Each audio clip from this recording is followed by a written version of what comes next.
quelques minutes de prendre un peu de recul, de prendre un peu de hauteur. Alors, je ne vais pas vous parler que d'immobilier, parce qu'au fond, on le fait au quotidien.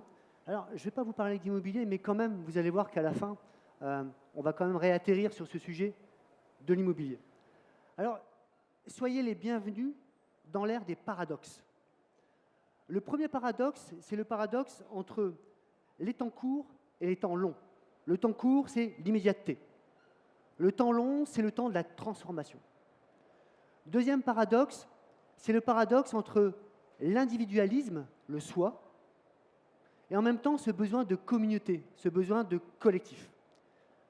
Un troisième paradoxe que je voudrais aussi partager avec vous, c'est le paradoxe du digital. Nous sommes ici dans le salon des innovations digitales. Je ne pouvais pas ne pas parler de ce paradoxe. Parce que ce paradoxe est intéressant. Le digital est à la fois un remède, il est là pour apporter un certain nombre de solutions à des problématiques, et en même temps, ça peut être un mal, parce que ce digital peut générer un certain nombre d'anxiétés.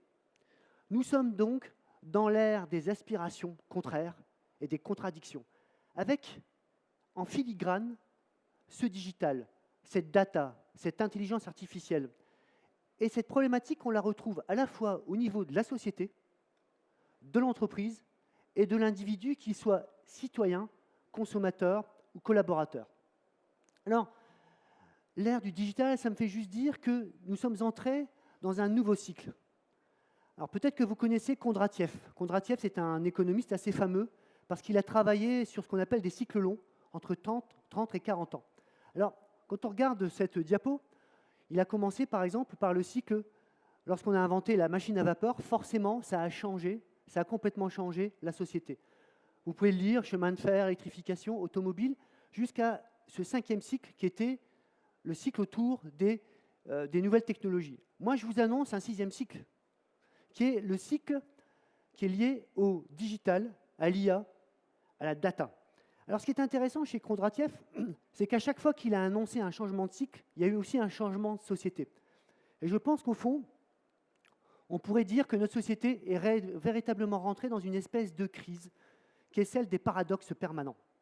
Et ça, c'est très intéressant. Donc, paradoxe, encore une fois, que ce soit au niveau de la société, de l'entreprise et de l'individu, avec toujours ce sujet qui est le digital. À tel point d'ailleurs que cette révolution digitale a divisé le monde en deux grands pôles. À l'ouest, vous avez les GAFA natu. Bon, Google, Apple, Amazon, Facebook, Netflix, Airbnb, Tesla, Uber. Donc ça, c'est l'ouest. À l'est, vous avez les BATX. Baidu, Alibaba, Tencent, Xiaomi. Et entre les deux, vous avez notre bonne vieille Europe. Et dans cette Europe, la France, qui sont plutôt dans des attitudes défensives. En Europe, on a par exemple inventé le RGPD. Vous savez, le RGPD, c'est une réglementation qui permet de protéger les informations, les données personnelles. En France, nous avons un certain nombre de lois. Pour n'en citer que deux, on peut parler de la loi Hoguet. La loi Hoguet sur l'intermédiation immobilière, ou la loi 67 sur le métier du syndic. Est-ce que ces barrières suffiront à nous protéger, à éviter que nous soyons écrasés entre ces deux pôles? Certainement pas. D'autant plus que les défis que nous avons à relever ne sont pas simplement des défis liés à cette bipolarité, ce ne sont pas simplement des défis liés à cette révolution digitale. Parlons de la société, parlons de notre société, la société française. La problématique de la société, c'est de créer une vision désirable dans une économie raisonnée. Pourquoi raisonnée? Tout simplement parce que nos ressources ne sont pas incommensurables. Le premier défi auquel nous devons faire face, c'est un défi écologique. On doit se développer, mais pas à n'importe quel prix. Un deuxième défi pour moi important, c'est le défi démographique. Vous le savez comme moi, on prend un exemple. Le développement des seniors dans notre société. On en parle tous les jours. Simplement, ça va bien changer les fondamentaux de la structure de notre société. Le troisième défi, c'est un défi socio-digital. Et j'y reviendrai plus longuement après, parce que j'insiste sur le mot « sociaux ». Ça va aussi configurer une société complètement différente. Ça, c'est juste essentiel. Alors même que ces défis nous obligeraient à plus d'ouverture. Qu'est-ce qu'on observe dans notre société? On observe au contraire de la fermeture. Le besoin sécuritaire n'a jamais été aussi fort, n'a jamais été aussi prégnant dans nos sociétés. Ensuite, il y a aussi une approche qui est de se dire, par rapport à mes anxiétés contemporaines, j'ai la sensation que je vais trouver les solutions dans les idéaux du passé.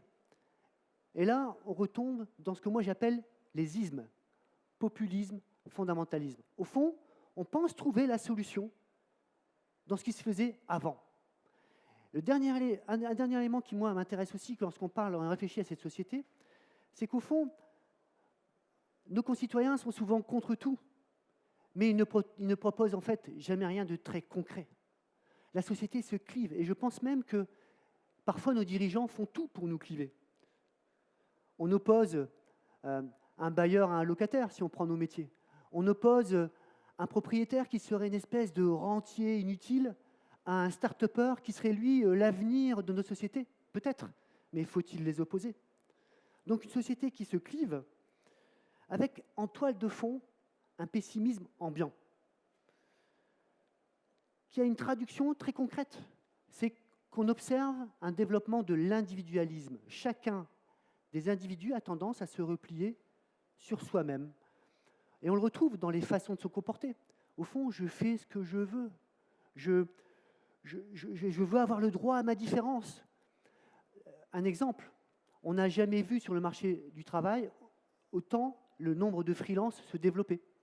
Ça, c'est intéressant aussi. Je consomme aussi comme je le souhaite. Il y a une marque peut-être que vous connaissez qui s'appelle Aromazone.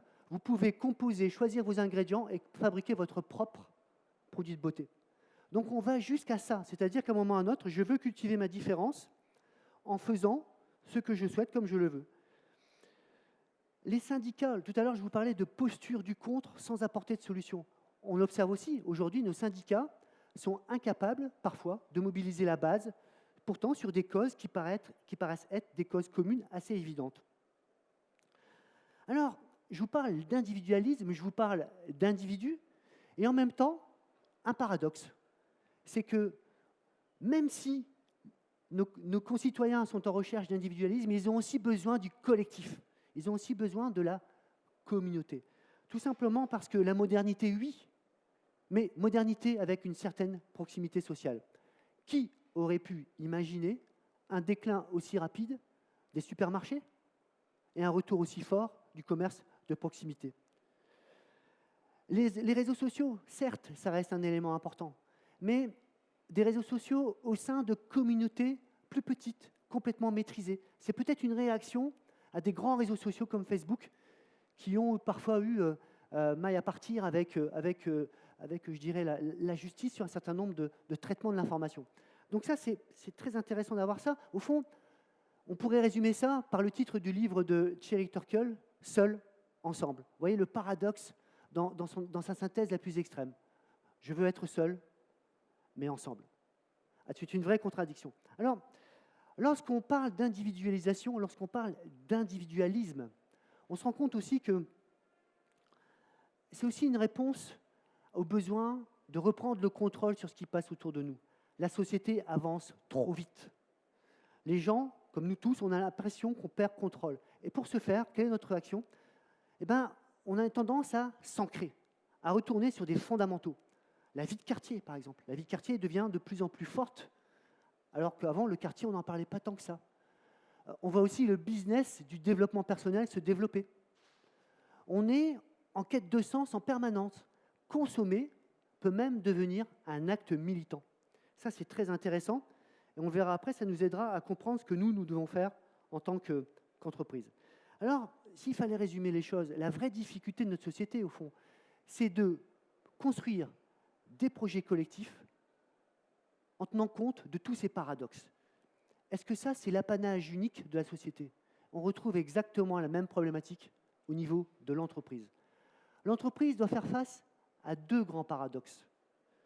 Le premier paradoxe, c'est le temps court versus le temps long. Le temps court, c'est l'immédiateté, c'est tenir compte en permanence des innovations incessantes. C'est les soubresauts d'immédiateté. Et en même temps, il faut construire sur le long terme. Est-ce qu'un POC est une transformation d'entreprise? Est-ce qu'une innovation fait une stratégie? Non.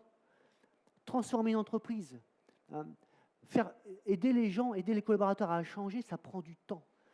Donc tout le paradoxe de l'entreprise, c'est réussir à tenir compte de cette immédiateté tout en construisant sur le long terme. Deuxième paradoxe de l'entreprise, c'est le paradoxe entre l'agilité et la solidité. L'agilité, c'est quoi? C'est ce qu'on appelle souvent le test and learn, la capacité à apprendre très vite, à se remettre en question, à revoir nos modes de fonctionnement. Mais en même temps, si on part dans tous les sens, on n'arrive nulle part. Si on crée des innovations dans tous les sens, on n'arrive nulle part. Ce qu'il faut, c'est de la solidité. C'est-à-dire que notre action, elle doit être basée sur un certain nombre de critères qui sont la déclinaison d'une stratégie. C'est juste essentiel. Agilité, solidité. C'est essentiel tout simplement parce que, je vais vous donner un exemple. Chez Nexity, on a ce qu'on appelle un startup studio, comme dans beaucoup d'entreprises. On n'a aucune difficulté pour remplir ce startup studio. On le remplit à la fois avec des projets internes, mais on y incube aussi des startups. Ce qu'on observe, et ce qui est complètement insatisfaisant, c'est qu'une fois qu'on excube, la réussite opérationnelle est somme toute assez faible. Tout simplement parce qu'il faut que nous soyons capables de nous remettre en cause et nous poser la question de l'amont. Être sûr que lorsqu'on incube une startup, lorsqu'on incube une innovation, on est bien en ligne avec les critères qui sont la déclinaison de ce qu'est le projet d'entreprise, la stratégie d'entreprise. Alors, je ne peux pas vous parler d'entreprise sans vous parler de manager. Alors, est-ce qu'il y a des managers dans cette salle? Pas tant que ça. Alors, vous allez, à mon avis, vous retrouver dans ce que je vais vous raconter. Un collaborateur attend d'un manager la réponse à toutes ces questions. Au fond, un collaborateur, il attend d'un manager qu'il ait des certitudes. Est-ce qu'aujourd'hui, nous pouvons encore avoir des certitudes? Un exemple, Dell, avec l'Institut du futur, a prouvé que 85% des métiers qui existeront en 2030 n'existent pas encore aujourd'hui. Alors, voilà, demain, un métier, ça pourrait être psy de robot. Vous souriez, mais pourquoi pas? On a déjà des éleveurs de robots. Pourquoi on n'aurait pas des psychologues de robots? Alors, vous allez me dire, mais comment le manager peut s'en sortir?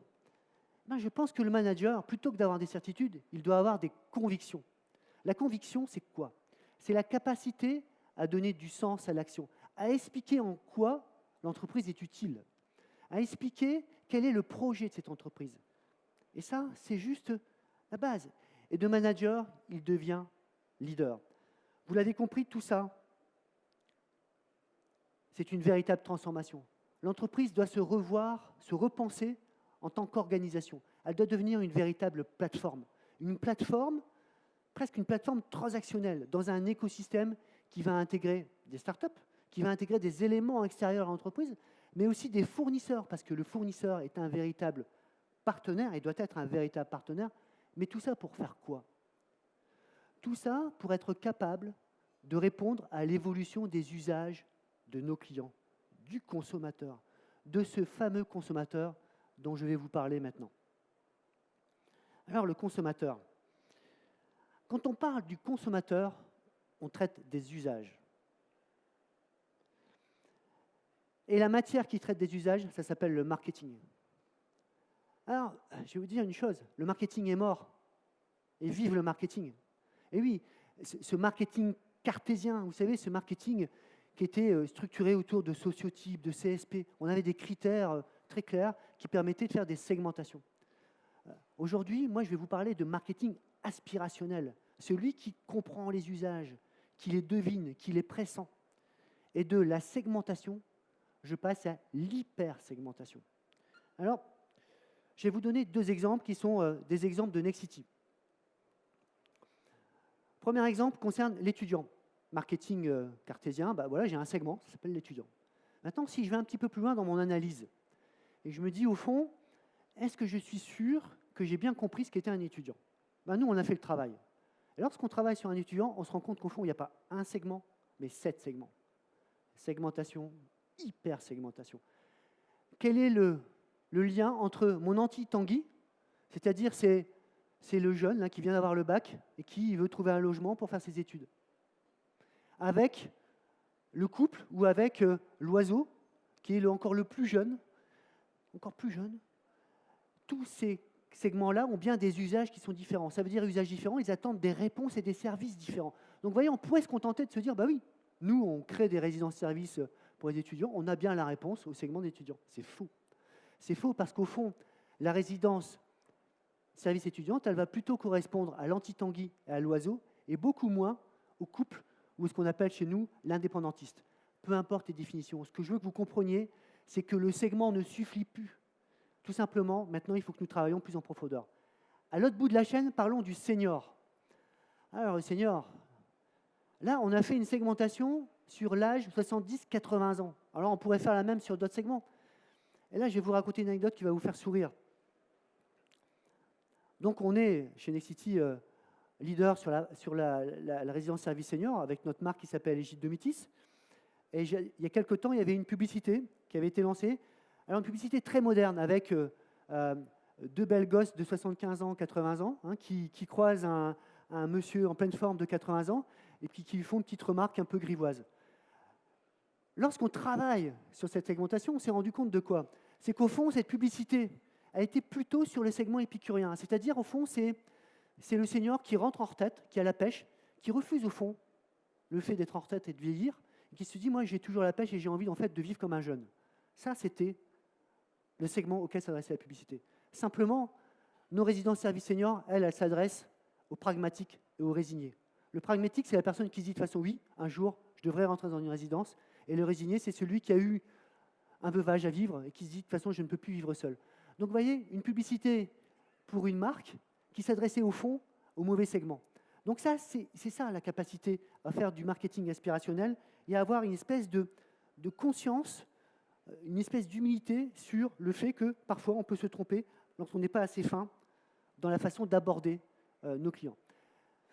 Ce que je suis en train de vous dire, au fond, c'est que les usages ont complètement repensé le commerce et que le commerce, maintenant, a des nouvelles formes. La première forme, je vais vous l'expliquer au travers de cette diapo. Qu'est-ce qu'on voit sur cette diapo? On voit tout simplement que les modes de consommation des nouvelles générations ont complètement changé. Le téléphone et l'email a été détrôné par le SMS et les réseaux sociaux. Voilà. Ça, il faut en tenir compte. Il faut en tenir compte, nous, annonceurs, lorsqu'on s'adresse à ce public-là. Deuxième élément, on est donc dans un commerce de l'immédiateté, mais l'immédiateté, ce n'est pas tout. Le deuxième élément, c'est que le commerce devient communautaire. Alors là, un exemple, alors je vais prendre des exemples plutôt chinois parce qu'ils ne sont pas mauvais, il faut l'avouer. Là, on a une société qui s'appelle Ctrip. Ctrip, c'est une plateforme, une e-plateforme dans le domaine du tourisme. Ctrip utilise WeChat. WeChat, qui est un réseau social chinois. Que fait Ctrip? Elle crée des groupes conversationnels sur WeChat. Ça sert à quoi? Ça sert à, comme dans cet exemple, vous avez un projet de louer un bateau pour vos vacances, vous n'êtes que deux, et au fond, il n'y a pas de solution si vous restez à deux. Là, le fait qu'on ait créé un groupe conversationnel, au fond, on crée de la confiance, et ça permet, au fond, de trouver une solution à ces deux clients, ces deux prospects qui n'avaient pas de réponse. Ça, c'est la première étape de la confiance. Donc, j'ai créé une communauté.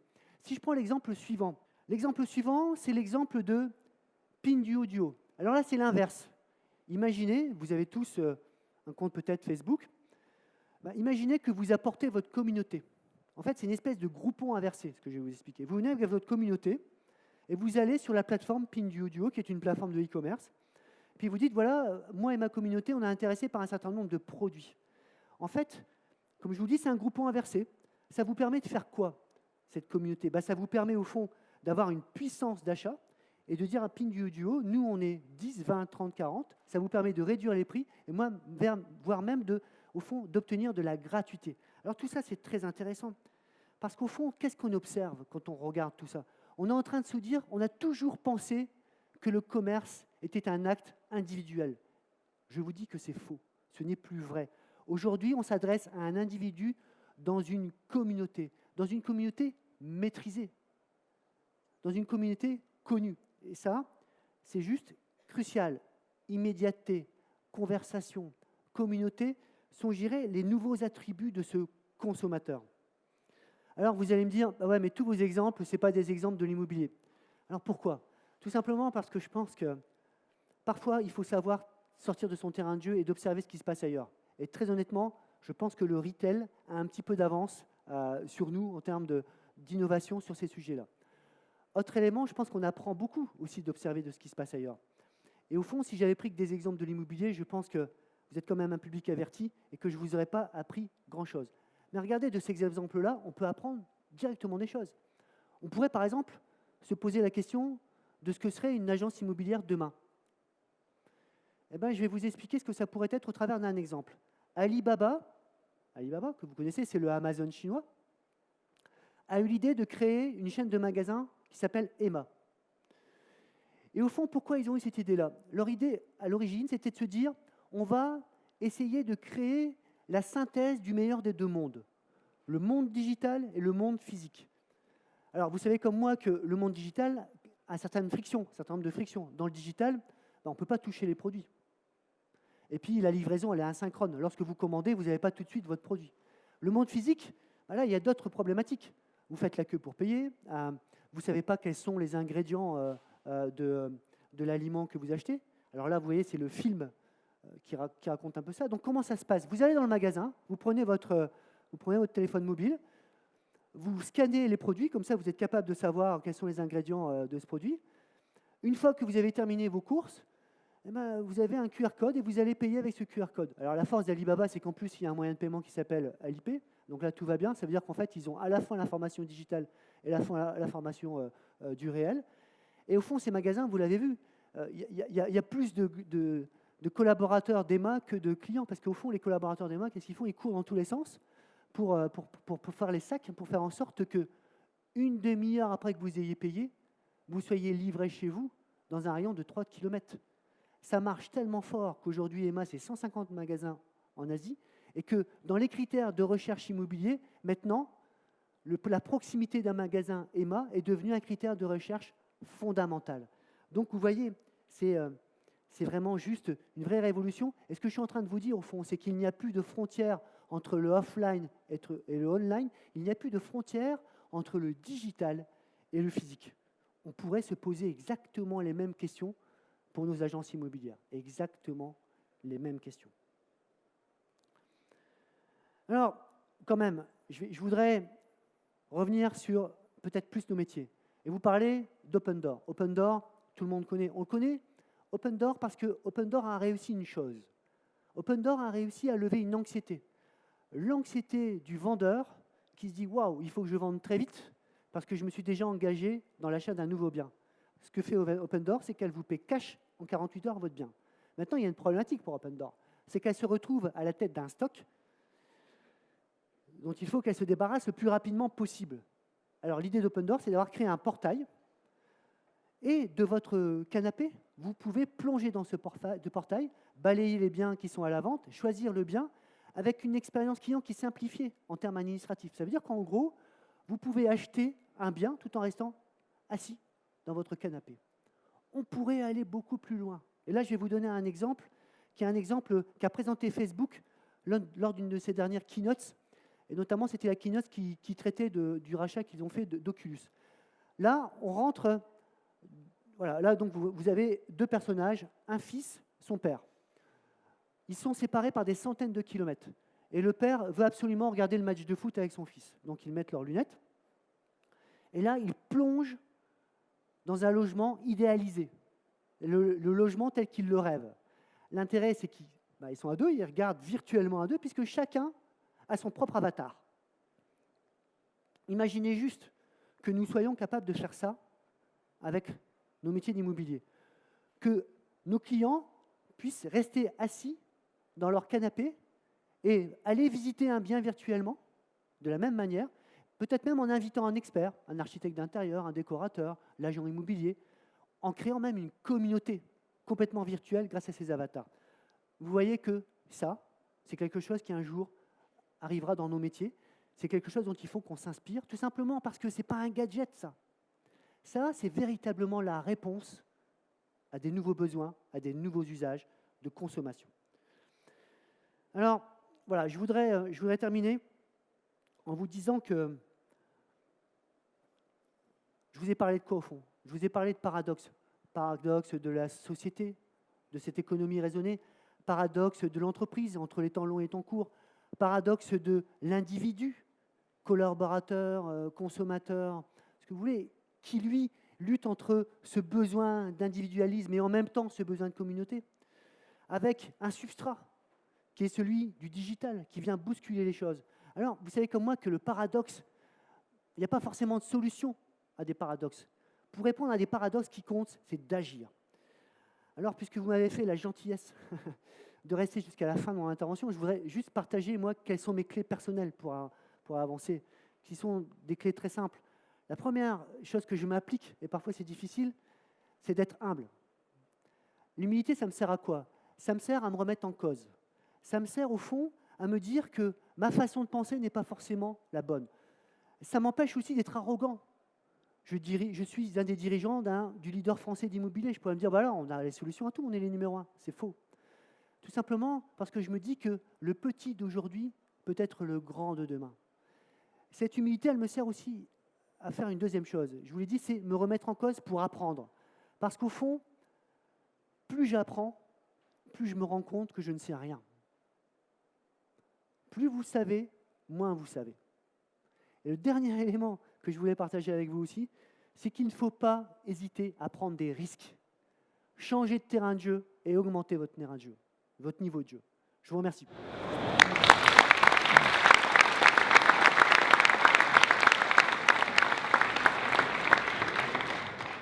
Merci Frédéric et bravo pour cette conférence. Effectivement, tout le monde est resté parce que c'était très passionnant, on a appris plein de choses. Alors, je me présente, je suis Fabrice Coustet, je suis journaliste sur Radio Imo et pendant un petit quart d'heure, on va maintenant, je vais vous poser des questions. On va revenir d'ailleurs à l'immobilier puisqu'on est quand même ici sur le Rent, Real Estate and New Technology. Alors les New Tech, on en a parlé. Certains sont effrayés, certains voient des menaces, d'autres des opportunités. Et je voudrais justement avoir votre avis en revenant donc sur le thème de l'immobilier. Pour vous, puisqu'on a vu votre expérience et vos intuitions sur ce monde, quelles sont, dans le monde immobilier, les plus grandes transformations qui nous attendent et qui vont nous impacter demain? Il y a une première famille de transformations pour moi qui sont pas complètement digitales, mais qui sont les transformations législatives et réglementaires. Je vais faire très court parce que ça va intéresser personne. Mais sachez quand même que sur des métiers comme le syndic et la gestion locative, il va y avoir des choses qui vont être assez structurantes dans les semaines et les mois qui viennent. Voilà, donc forcément, ça va transformer la façon de faire nos métiers. Hein, donc gestion locative, syndic. Maintenant, si on revient sur la partie plus tech, nous sommes ici dans le salon des PropTech. Et au fond, qu'est-ce que c'est qu'une PropTech? Une PropTech, c'est soit une start-up qui est capable de faire un vrai pivot sur nos métiers, soit c'est une entreprise qui est capable de venir nourrir des maillons de la chaîne de valeur de nos métiers. C'est-à-dire qu'à un moment ou à un autre, par exemple une visite virtuelle, ça c'est une solution qui est apportée par une PropTech. Donc les grandes transformations pour moi, c'est des transformations qui vont aider à simplifier l'expérience client, à faire en sorte au fond que ce digital va permettre à nous professionnels de remettre plus de valeur ajoutée, à remettre au fond la relation humaine devant. Alors il y a des tonnes d'exemples, mais pour moi, la vraie transformation elle est là, c'est qu'au fond, comme je l'ai dit tout à l'heure, l'alchimie du meilleur des deux mondes va faire que nous allons transformer à la fois nos façons de faire, en apportant plus de valeur ajoutée, en s'appuyant encore plus sur ces solutions digitales. Alors, on va parler d'un métier assez ancien et plutôt décrié ou encore mal aimé, les syndics. Nexity, vous êtes à la tête de nombreux syndics. C'est compliqué d'ailleurs à acquérir. Hein. Vous m'avez cité les chiffres. Un syndic, quand on le perd, il faut le récupérer. Ça met 2 à 3 ans. Quelles vont être, par exemple, les innovations qu'on pourra trouver dans ce métier plutôt traditionnel? Alors, le syndic, je ne sais pas s'il y a des syndics dans cette salle, mais je pense que c'est... Y a-t-il des syndics dans la salle? Y a-t-il des syndics? Si. Alors, j'ai un immense respect pour les gens qui font ce métier-là parce que c'est certainement le métier le plus ingrat qui soit. Jamais on vous dit que c'est bien, on vous dit toujours que c'est pas bien. Hein. Donc, par contre, la difficulté... Et c'est trop cher. Et c'est trop cher, alors que c'est en gros 200 € par an du lot. Hein. Donc, voilà.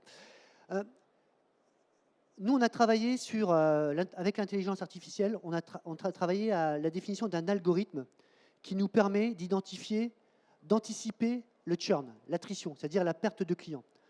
Pour ceux qui connaissent ce métier, vous savez que lorsqu'on perd un client en syndic, on met au minimum 3 ans pour le récupérer. Donc, il vaut mieux éviter de le perdre, au fond. Donc, le travail qu'on a fait, c'est qu'on a recensé un certain nombre de critères, de signaux faibles. On a construit l'algorithme qui nous dit, voilà, monsieur ou madame X, il y a de grandes chances, il y a une probabilité pour qu'il nous quitte. Et à partir de là, on pousse ces leads à nos gestionnaires qui prennent leur téléphone, qui appellent ou qui vont les rencontrer et qui se disent peut-être qu'on n'a pas été complètement au top et peut-être parlons-en. Et on arrive, grâce à ça, à limiter notre attrition. Donc ça, c'est très concret, c'est très simple, dans un métier, au fond, qu'on peut améliorer et qui, c'est vrai, n'a pas l'image de modernité la plus forte. C'est un code open source ou vous le gardez jalousement? Pardon? C'est un code open source ou vous le gardez? Pour l'instant, on le garde jalousement parce que pour le coup, c'est un vrai avantage concurrentiel. Mais qui sait, demain, on pourra peut-être le vendre ailleurs. On parle maintenant des agents immobiliers. Est-ce qu'il y en a dans cette salle, ou agences, ou nouvelles agences? Alors, ce qu'on a vu dans votre exposé, c'est qu'on avait de plus en plus d'innovations technologiques qui concernent aussi ces métiers. Et on a même vu effectivement des nouveaux sites internet, des nouvelles propositions qui font sans finalement l'agent immobilier. Est-ce que dans ce monde, en conséquence, cet agent immobilier ne risque-t-il pas d'être ubérisé? Est-ce que c'est parce que vous allez sur Doctissimo que vous êtes médecin?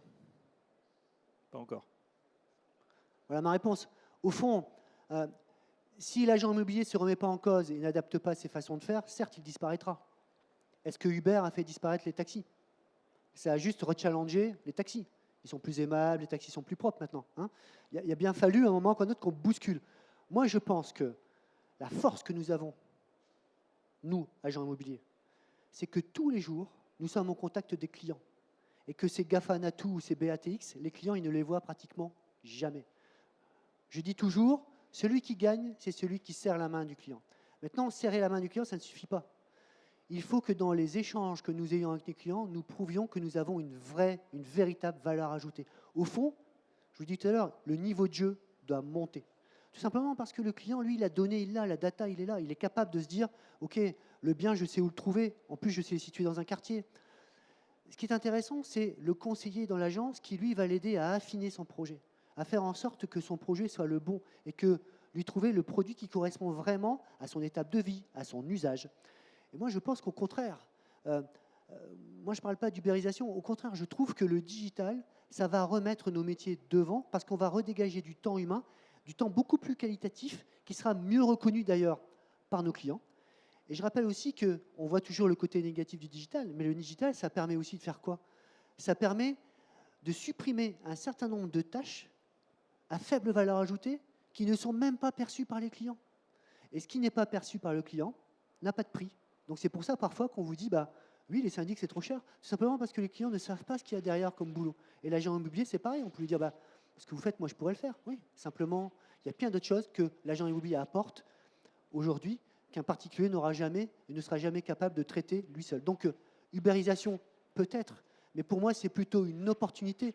Le champ des possibles est juste illimité.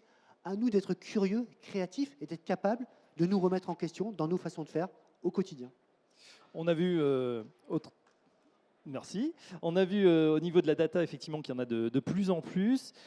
Justement, est-ce qu'on peut se servir de cette data ou comment s'en servir? Votre exemple, comment vous en servez pour justement recréer ce lien avec le client final, être justement la poignée de main, cette fois complètement réelle? Alors, la première chose, pour nous, c'est important chez Nexity, c'est qu'il y a une chose qu'il faut respecter, c'est les données personnelles. Je pense que, pour le coup, nos métiers parfois pâtissent de mauvaise réputation, de mauvaise image.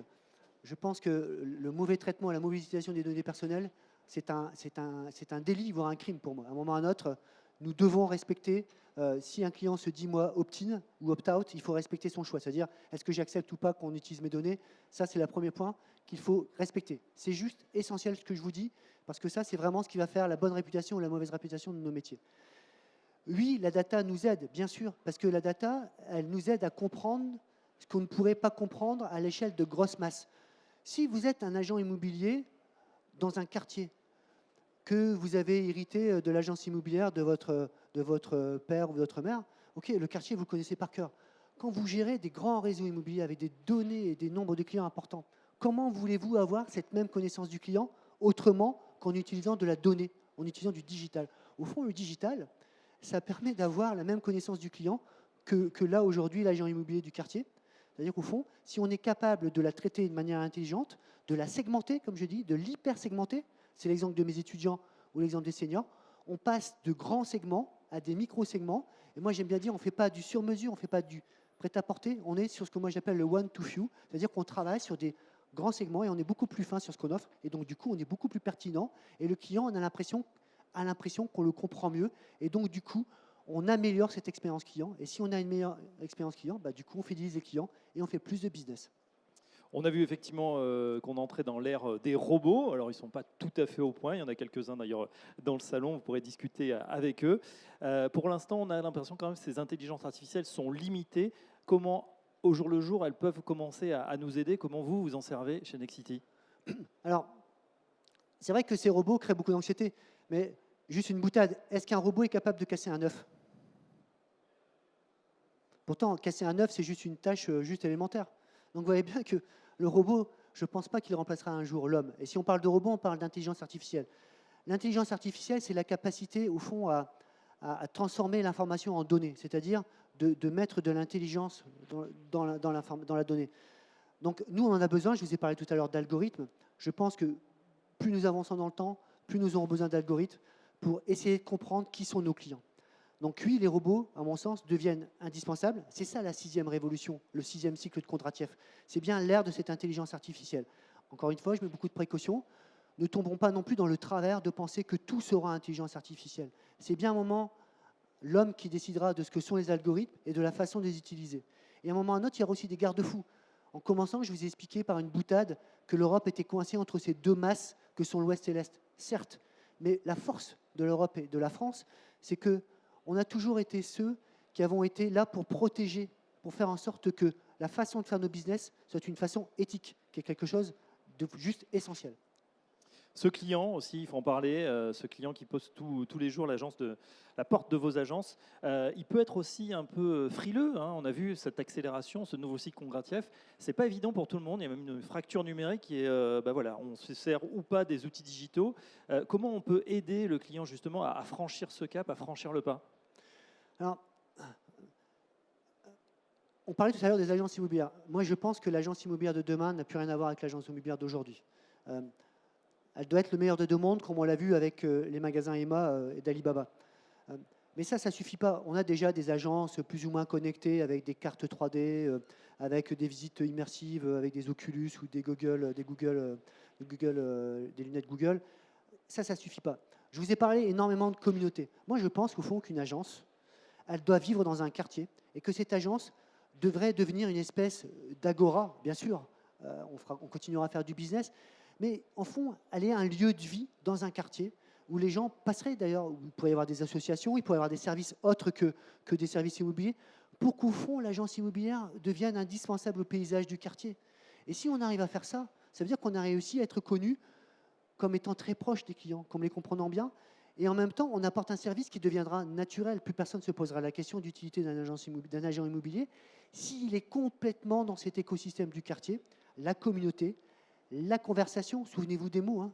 Conversation, communauté, tout ça sont des mots importants parce qu'ils sont non pas une invention, ce n'est pas des trucs que j'ai écrits juste pour vous faire plaisir, c'est tout simplement parce que ça, c'est la traduction que moi je fais de l'évolution des usages. L'agence immobilière peut devenir ça. Et donc, pour répondre à votre question, ça facilitera la vie, ça simplifiera, ça fera tomber aussi les barrières anxiogènes pour certains qui sont l'utilisation des outils digitaux. Et là, le rôle du conseiller immobilier est juste crucial puisque ça sera une espèce de pédagogue qui va accompagner les clients dans ce nouvel univers.